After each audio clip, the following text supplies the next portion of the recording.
How to tie the Hanover knot. With the wide end on your right and the seam side facing out, come under the narrow end,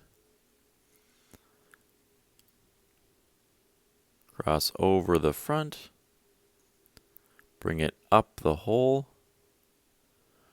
bring that over the left, tuck that behind here, and then you're going to come up and into the hole,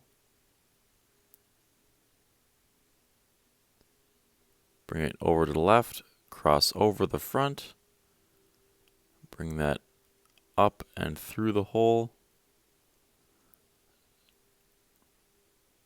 bring the end through the most recent loop, pull down to tighten the knot,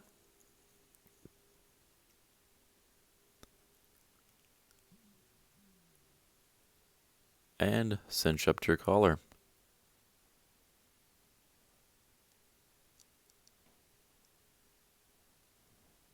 And there is the Hanover knot.